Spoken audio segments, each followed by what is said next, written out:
Hello साथीहरु, सर्वप्रथम हाम्रो च्यानलमा तपाईहरु सबैजनालाई स्वागत गर्न चाहन्छु। अहिले टिकटकै भरि फोटोमा HDR इफेक्टको ट्रेन्ड चलिरहेको कारणले गर्दाखेरि आज म तपाईलाई यसै भिडियो मार्फत फोटोमा हामीले HDR इफेक्ट कसरी एड गर्न सकिन्छ भनेर सिकाउन लागिरहेको छु। यदि तपाईहरु पनि आफ्नो फोटोमा HDR इफेक्ट्सलाई एड गर्न चाहनुहुन्छ भने यो भिडियोलाई अन्तिमसम्म हेरिदिनु होला। यसै भिडियो मार्फत म तपाईलाई सजिलै तरिकाले HDR इफेक्ट एड गर्न सिकाउने छु।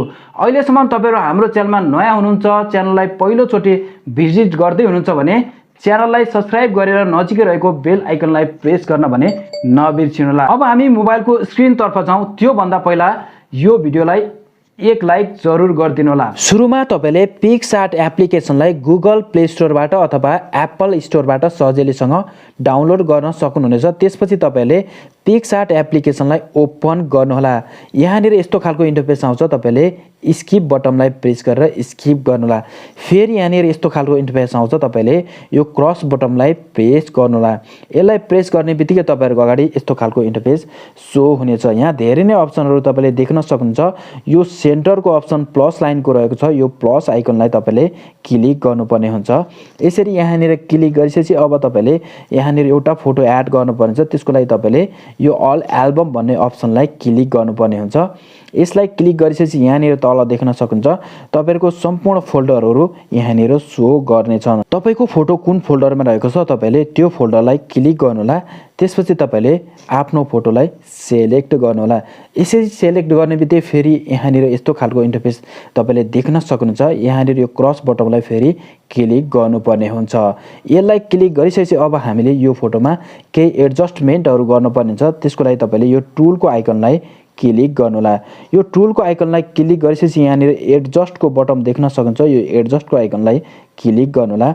यहाँबाट तपाईले यो ब्राइटनेसलाई थोरै घटाएर 26 समथिङ बनाइदिनु होला। त्यसपछि यो कन्ट्रास्टमा क्लिक गर्नुहोला। कन्ट्रास्ट तपाईले समथिङ 50 राखिदिनु होला।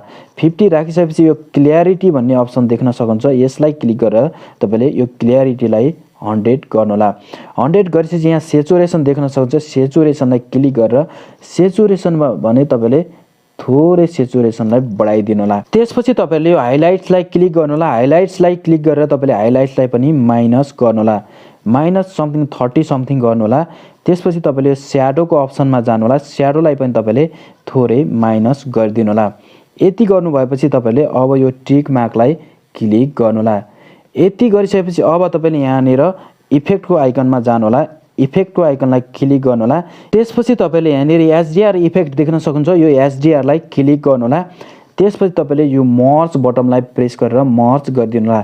त्यसपछि तपाईले राइट साइडमा स्क्रल गर्नुहोला। राइट साइडमा तपाईले यहाँ भिन्टेजको अप्सन देख्न सक्नुहुन्छ। यो भिन्टेजलाई क्लिक गर्नुहोला। भिन्टेजलाई फेरि क्लिक गर्नुहोला। यति गर्नु भएपछि यहाँनिर यसको साइजलाई बढाएर फुल गरिदिनु होला।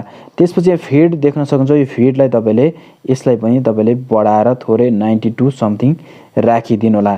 त्यसपछि तपाईले यसलाई पनि मर्ज गर्नुहोला। यसरी यहाँनिर मर्ज बटनलाई प्रेस गरिसकेपछि यहाँनिर तपाईले देख्न सक्नुहुन्छ हाम्रो फोटोमा HDR इफेक्ट एड भइसकेको छ। त्यसपछि तपाईले यो राइट क्लिक गर्नुहोला। यहाँनिर तपाईले देख्न सक्नुहुन्छ हाम्रो फोटोमा HDR इफेक्ट अप्लाई भइसकेको छ। अब हामीले यसमा केही डट्सहरु लगाउने छौं। त्यसको लागि तपाईले राइट स्क्रल गर्नुहोला। यहाँनिर मार्क्सको अप्सन तपाईले देख्न सक्नुहुन्छ। यो मार्क्सको अप्सनलाई क्लिक गर्नुहोला। त्यसपछि यहाँ सुरुमै डट्स रहेको छ। यसलाई क्लिक गर्नुहोला। यसलाई क्लिक गरेर तपाईले यो मर्जको बटनलाई प्रेस गरेर मर्ज गरिदिनु होला। त्यसपछि तपाईले यो राइट स्क्रल गर्नुहोला। राइट स्क्रल गरेर यहाँनिर सेभको अप्सन देख्न सक्नुहुन्छ। यसलाई क्लिक गरेर यो फोटोलाई सेभ गर्न सक्नुहुनेछ। त्यसपछि क्लोज बटनलाई प्रेस गर्नुहोला। साथीहरु, आजको भिडियो तपाईलाई कस्तो लाग्यो कमेन्ट सेक्सनमा कमेन्ट राख्न भने नबिर्सिनु होला। यदि यो भिडियोले तपाईलाई सहयोग पुगेको छ भने आफ्नो साथीहरुलाई पनि यो भिडियो शेयर गर्न भने नबिर्सिनु होला। र आगामी दिनहरुमा कस्तो किसिमको ट्रेनिङ भिडियो चाहनुहुन्छ त्यो पनि कमेन्ट बक्समा राख्न भने नबिर्सिनु होला। र बाँकी दिनमा यस्तै भिडियो ल्याउने वाचक साथ अहिलेलाई बिदा हुन चाहन्छु। Bye bye.